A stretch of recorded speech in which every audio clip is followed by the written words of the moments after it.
แต่พวกเราอย่างมันป่วยเลย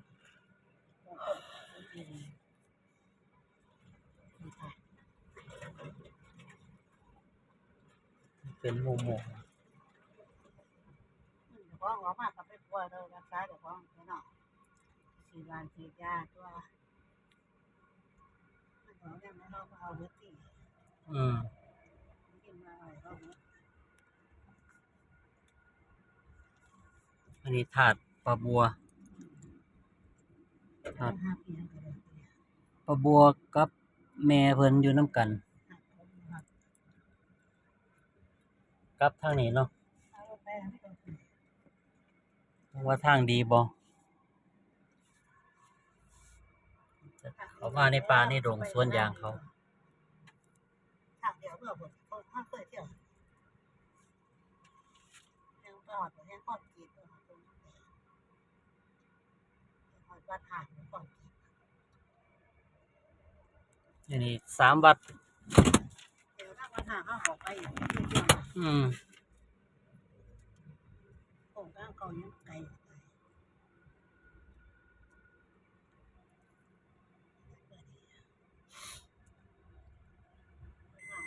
เก็บประมิดมาก็บอกเกี่ยโน้หน่อยเก็บประมิดก็เป็นบ่มีพักเป็นของอย่างนั้นเนี่ยเขาเที่ยวเขาเดียวปลาเฮ็ดตัวนี้ในวัดเขตพื้นที่ในวัดปลาเฮ็ดอันนี้ทางเขาเฮือนจอย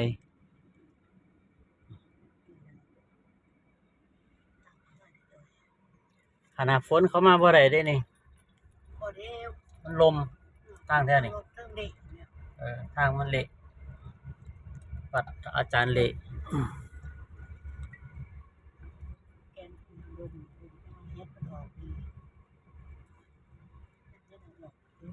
ทางในป่าในดง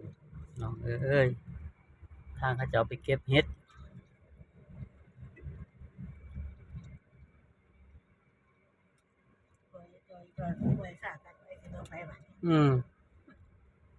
ต่างคนต่างป่วยฮะตายล่ะว่าเป็นเราตายแล้วมีไฟเขาต่อออกจากนี้นะไฟ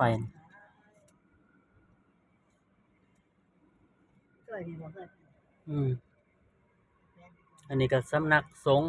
วนเขาใหญ่นี่แล้ววันนี้ก็ห่างคือกันนี่ก็วัดได้นี่วัดเก่านี่มาเฮ็ดมาสร้างใบพุ่นน่ะแนมก็ไปข้างในครับวัด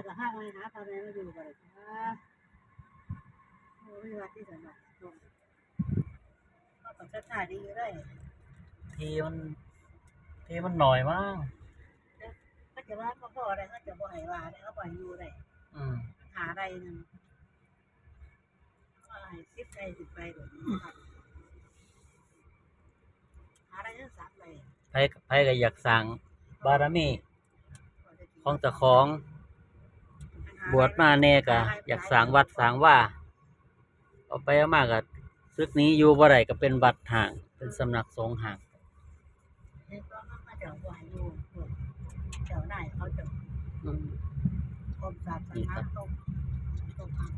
เขามาในสวนดงสวนยางก็สิฮอดทางคอนกรีต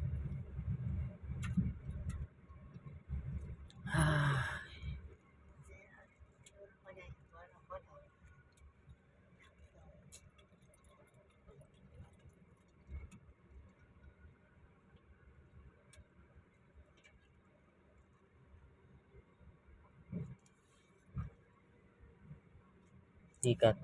ก็สำนักสงฆ์คือกันนี่นี่ก็ห่างคือกันอันนี้เฮ็ดก่อนจานเละมาเฮ็ดมาอยู่นี่ก็ห่างเฮ็ดบ่แล้วเป็นบวกเป็นยังอยู่หมด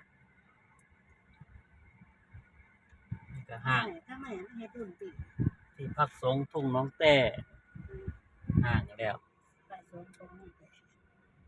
ตั้งเทื่อโยมก็เก่งกว่าพระก็อยู่บ่ได้ เอิ้นว่าชาวบ้านคมพระไปอยู่บ่ได้แล้วอืมเอ้าเทคอนกรีตประเทศซ้ำนี่แอดแลนด์มาทางนี้เพิ่นบ่มีคอนกรีตเฮ็ดจั่งใดนี่เฮ็ดงบอืมนี่คือหมู่บ้านทุ่งน้องแต่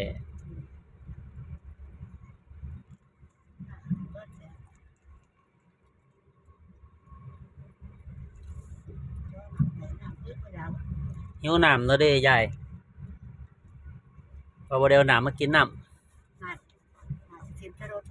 เออ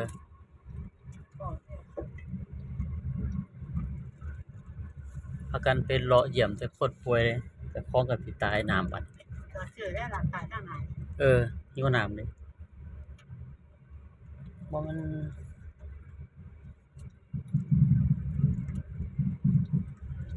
โอ้ย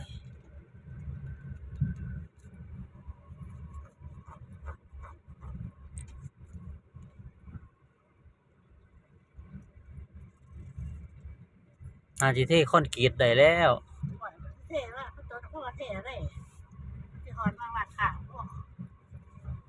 เส้นนี้ติบ่ได้เทคันหน้าฝนนี่เที่ยวยากบ้านทุ่งน้องแต่นี่แหละ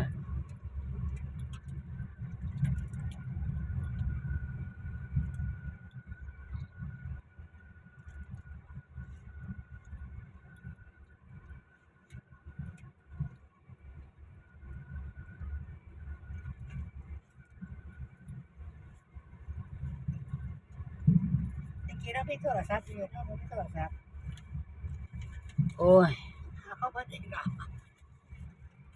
มีมีเท่าไรก็ให้เขาเบิดคือเก่าบ่ทันฮอดบ้านนี้เซาเลี้ยงเป็ดแล้วบ่นี่ตะกี้เลี้ยงเป็ดตะกี้มาซื้อเป็ดนี่น่ะสงสัยสิเซาล่ะที่เราเลี้ยงเป็ดขาย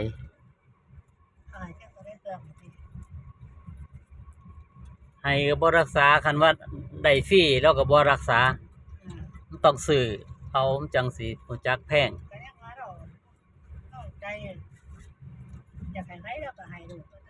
อืม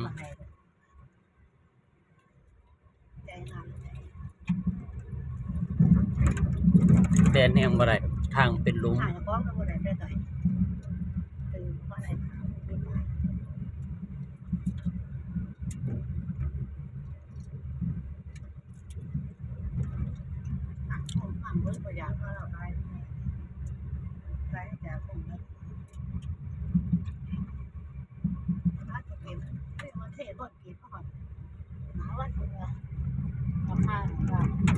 ทรัพย์สินมีน้อยมีหลายก็ทิ่มไว้โลกสมมุตินี่ล่ะเบิดเอาไปนำบ่ได้เด้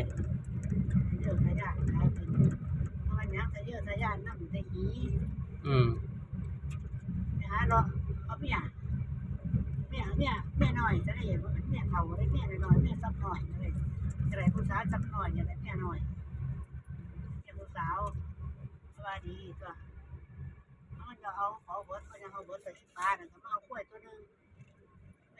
นี่ก็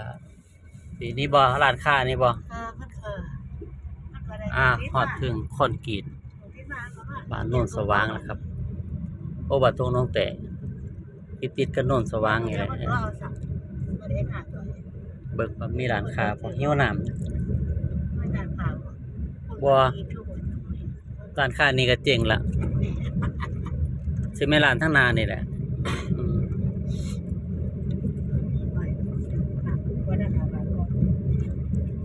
10 บาท5 บาทสิมีใส่น้ำจอกก็เว้าไปเด้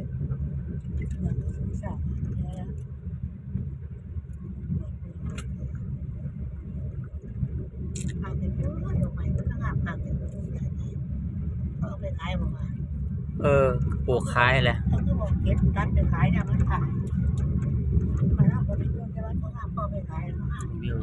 วิวตามบ้านนอกครับคอนกรีตพู้นแหล้วปากทางพู้นแหล้วจังสิมีร้านค้าหิวน้ำ ผู้ใดยานปลาข้างหมดแล้ว ปล่อยมาข้างมีเนาะข้างที่ผ่านไปทุกเอาข้างที่น้ำจะมาหน้าไผ่หมดเลยมันปล่อยเหมือนเมื่อก่อนเลยก่อนเมื่อก่อนก็ซื้อแม่เป็นกินเงินนะ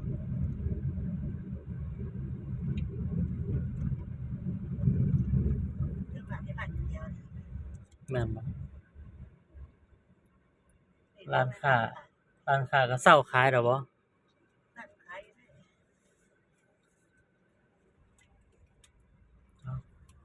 เดี๋ยวขัวไปก็สิไปโน่นสว่างครับ รถก็ไม่นาน อ่า